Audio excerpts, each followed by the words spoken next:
तो hi everyone, कैसे हैं आप सब लोग। मैं बहुत अच्छी हूँ क्योंकि अभी आईआरसीसी की जो न्यूज़ आई है उसको सुन के मैं बहुत खुश हो गई हूँ। बहुत सारे लोगों को पीआर मिलने वाली है, जो 33,000 लोगों को पीआर मिलेगी। मैंने पहले भी वीडियो में बताया था टीआर टू पीआर। वैसे इस पाथवे का नाम देखो टीआर टू पीआर नहीं है। बहुत लोगों ने पूछा मेरे से, वो इसलिए मैं टीआर टू पीआर बोल रही हूँ, अभी इस पाथवे को कोई इन्होंने नाम दिया ही नहीं है। तो और ये इन्होंने बोला है कि ये हम वन टाइम पाथवे लेकर आ रहे हैं, तो इसलिए मैंने इसको टीआर टू पीआर का नाम दे दिया एज ऑफ नाउ, जब तक इसका कुछ नाम अनाउंस नहीं होता आईआरसीसी की तरफ से। तो उस वीडियो में मेरे पास ज्यादा डिटेल्स नहीं थी शेयर करने के लिए कि कौन कौन लोग इस कैटेगरी में फॉल करेंगे। कंप्लीट एलिजिबिलिटी क्राइटेरिया तो देखो अभी भी नहीं बताया गया है, बट थोड़ा सा डिटेल्स है उसके बारे में इस वीडियो में हम बात कर लेते हैं कि क्या और कैसे हो सकता है। अगर आप भी इसके थ्रू जैसे अप्लाई करना चाहते हैं तो हो सकता है मेरी कुछ नॉलेज आपके काम आ जाए। तो वीडियो स्टार्ट पहले तो इन्होंने बोला है कि बेसिकली 3 क्राइटेरिया हम सेट कर रहे हैं अभी तक के लिए। पहली चीज कि कनाडा में वर्क परमिट पर कैंडिडेट होना चाहिए, मतलब जो भी अप्लाई कर रहा है ना वो इनसाइड कनाडा के लिए है।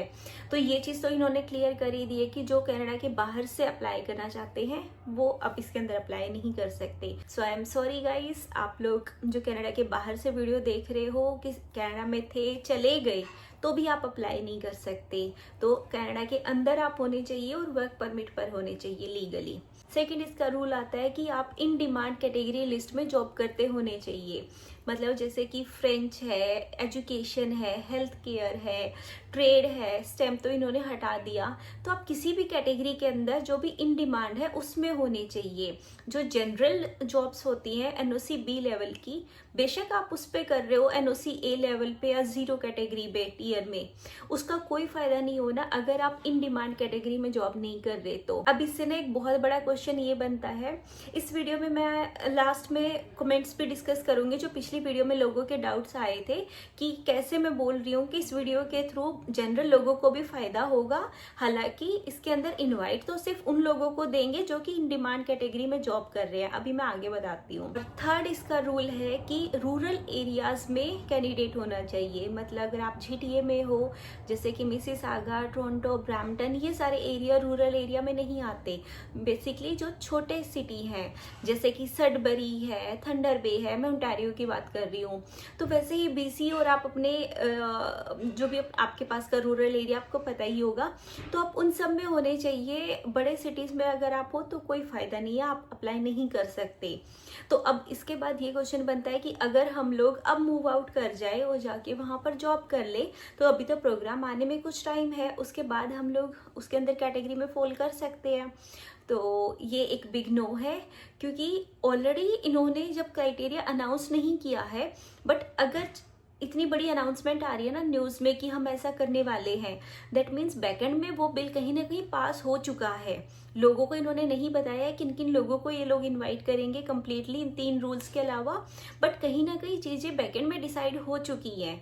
तो अगर आप अभी भी जाओगे ना तो फिर चांस है कि आप उस टाइम पर जो कैटेगरी अनाउंस की जाएगी आप उसके अंदर फॉल नहीं करोगे, क्योंकि इनको भी पता है लोग बहुत ऐसे मूव कर जाएंगे पीआर के लिए। किस किस को फिर ये पीआर देंगे। बस फिर यही है कि अभी आप मूव करने का मत सोचो। हो सकता है अगर कुछ करना है तो अपनी कैटेगरी जो है जॉब की उसको चेंज करो। जो इन डिमांड कैटेगरी है ये 5-6 कैटेगरी, एजुकेशन और ये सब कुछ, इन्हीं में जॉब ढूंढो, उसी से कुछ हो सकता है आज के टाइम पर, और कुछ भी नहीं। या फिर बचता है फ्रेंच करना पड़ेगा। बहुत सारे अब तो ऑनलाइन कोर्सेज आ गए जो 6-6 महीने में फ्रेंच करा देते हैं। तो अगर 1 साल का भी वर्क परमिट बचा है तो 6 से लेकर 8 महीने तक आप फ्रेंच में लगाओ और उसके बाद आप अपनी पीआर अप्लाई करो, और कोई तरीका नहीं है। तो ये तो थे वो सारे बेसिक रिक्वायरमेंट जो अभी तक अनाउंस हुए हैं, आगे वाले देखे जाएंगे। अब मैं बताती हूँ कि इसका फायदा कहाँ होगा जनरल कैटेगरी को। देखो इन डिमांड आज के टाइम पर जैसे हेल्थ केयर की बात करते हैं, ये सब मैं अपनी एजम्पशन बता रही हूँ बाय द वे, आप ये मत समझ लेना मैं कोई आईआरसीसी एजेंट नहीं हूँ, मैं अपनी बात बता रही हूँ कि जो मेरे को लगता है। अभी हेल्थ केयर इस साल मिनिमम जो स्कोर आया था सीआरएस स्कोर 2025 के लिए, वो कितने पर आया है, 470 तक आया है ना, उससे नीचे नहीं गया। नॉर्मली हर साल सीआरएस स्कोर कितना जाता था हेल्थ केयर का, 440 450, कई बार 430 भी गया है। तो इतना ज़्यादा स्कोर कैसे हो गया? क्योंकि बहुत सारे लोग अब कैटेगरी जॉब्स में भी घुस गए हैं और वहाँ पर वो लोग बैठे हुए वेट कर रहे हैं कि स्कोर डाउन आए और उनको पीआर मिले।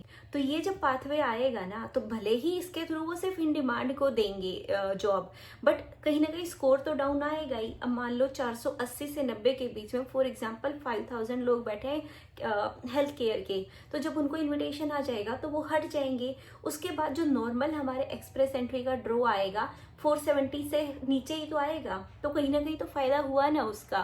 तो सेम ऐसे ही कैटेगरी के ड्रॉ नीचे जाएंगे, फिर जनरल कैटेगरी के नीचे जाएंगे। तो इसके लिए ये लोग स्टेप ले रहे हैं ये सारे कुछ। सो लास्ट वीडियो में एक कमेंट ये भी आया था कि मेडिकल हमें कब अपडेट करना है। पहले क्या होता था, पहले हम मेडिकल बाद में डॉक्यूमेंट सबमिट, जब इनविटेशन आ जाता था तो उसके बाद जब डॉक्यूमेंट सबमिट करते थे फिर वो चेक होते थे, उसके बाद मेडिकल रिक्वेस्ट आती थी, तब हम मेडिकल सबमिट करते थे, है ना। अब जब आपके पास इनविटेशन आएगा उसी टाइम पर जब आप डॉक्यूमेंट सबमिट करोगे सारे, उसी टाइम पर आपको मेडिकल भी सबमिट करना है। तो अगर आपने पहले 5 सालों में 10 सालों में मेडिकल दिया है वो भी चल जाता है। तो आप उसका IMEI जो नंबर होता है, जो एक रजिस्ट्रेशन नंबर होता है, वो आप दे सकते हो। और अगर पूरी शीट है तो आप वो पूरी शीट भी डॉक्यूमेंट्स के साथ सबमिट कर सकते हो। अब इंस्टाग्राम के थ्रू ना मेरे पास बहुत ऐसे क्वेश्चन आए थे कि जब पूरी एलिजिबिलिटी क्राइटेरिया इस प्रोग्राम का बताया ही नहीं गया है तो आप क्यों वीडियो बना रहे हो। देखो, वीडियो हम इसलिए बनाते हैं ताकि लोगों को थोड़ा सा नॉलेज में आ जाए ये चीज़ कि ये ऐसा कोई प्रोग्राम आने वाला है। आप उसके लिए डॉक्यूमेंटेशन पे काम करना शुरू करो और आप उसके लिए आप अपनी खुद की भी रिसर्च करो। IRCC की वेबसाइट जाकर आप चेक करो आपको क्या समझ आता है, दूसरे लोग वीडियो में क्या बता रहे हैं। 100% उसको ट्रस्ट करने की जरूरत नहीं होती। हो सकता है मैंने कुछ और समझा हो, आपने उस बात को कुछ और समझा हो, है ना। तो अपनी रिसर्च हमेशा करा करो। हम एजेंट नहीं है, मैं फिर से ये बात बोल रही हूँ, मैं एजेंट नहीं हूँ, बट मेरे पास अगर कोई अपडेट आता है तो मैं अपनी ऑडियंस के साथ शेयर करती हूँ ताकि एटलीस्ट किसी को नॉलेज मिल जाए। कनाडा में लोग इतना काम करते हैं, सुबह 10 बजे, 10 भी क्या, सुबह 8 बजे से रात को 10 बजे तक की शिफ्ट भी करते हैं, 2-2 3-3। जो स्टूडेंट बेचारे होते हैं उनके पास नहीं टाइम इतना होता है कि भाई वो जाके ऐसे अपडेट्स चेक करें कि क्या अनाउंसमेंट आई है उसको पूरा पढ़ें। तो ऐसे ही अगर कोई वीडियो देखते हैं कि अच्छा कुछ अपडेट आया है, फिर जाके वो चेक करते हैं।